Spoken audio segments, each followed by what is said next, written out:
I'm John Moore, and I spent 8 years at Starbucks Coffee as a marketing manager and 2 years at Whole Foods Market as a national marketing director.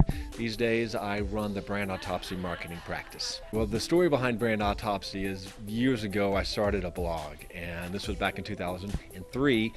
And I had to find some name to call it. And as years before that, back at Starbucks, this is when the whole .com bust was happening.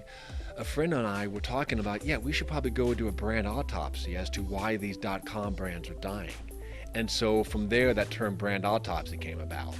And when I went to blog, I went, what should I call this? Well, I will plan to dissect all things marketing related. And when you dissect things, you're basically doing an autopsy.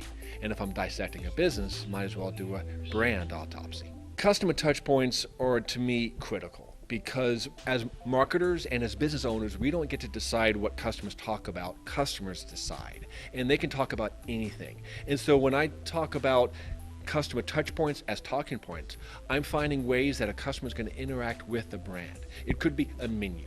It could be an employee's uniform, anything that can spark a conversation. And when I talk to businesses, I say, take a look at your common customer touch points and act with deliberate intention to make that touch point something that is talkable, and that is giving customers a reason to talk. For example, a please wait to be seated sign is a sign that you can see in almost every restaurant. And many of those signs are just catalog bought signs. But a restaurant has been meticulously created to exude a certain personality. The menu carefully crafted. But that please wait to be seated sign was bought out of a catalog. Easiest thing a business could do is to buy that sign, but the most important thing to do is to give customers a reason to talk by creating a special sign that says, please wait to be seated, that exudes the personality of that restaurant. A brand that's coming to Jackson, Whole Foods, practices this idea of customer touch points as talking points. They design and deliver an unbelievable customer experience. Whole Foods realizes that for a lot of folks, grocery shopping has been a chore, and they turn it into a place to explore.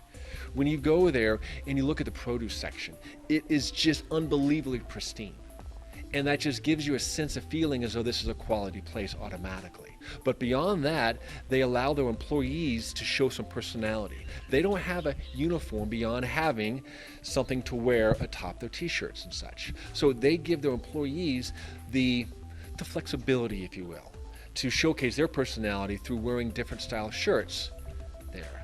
And again, their employees are also customer touch points because they go through significant amount of training.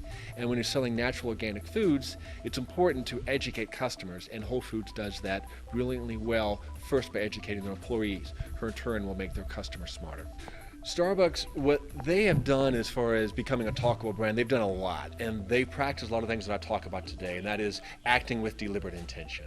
One of the most talkable aspects about the Starbucks experience are the cup sizes. They are short, tall, grande, venti. The easiest decision they could have made was to call it small, medium, large, or extra large. But Starbucks said, let's not do that. Everyone else does that. What can we do to be different? And so calling the cup sizes different names automatically is going to actually make some people happy and make some people go, oh, they're just being pretentious. But even on top of that, having their own drink language, their own Starbuckanese language on how you call out a drink. That too is something that is special and makes them a talkable brand. A brand that acts with deliberate intention and I think does it brilliantly would be Chick-fil-A. They have designed an unbelievable drive-through experience. And no, it's something kind of odd to do, but that's common for all fast food companies. But they get crushed doing the drive-through experience. Crushed during lunchtime, that is. And they find ways to make that as smooth and as fast as possible. And sometimes I even see people outside having fun, giving samples to people in cars. And I think that they do that very, very well, which makes them talkable not just one day, but every day they're in business.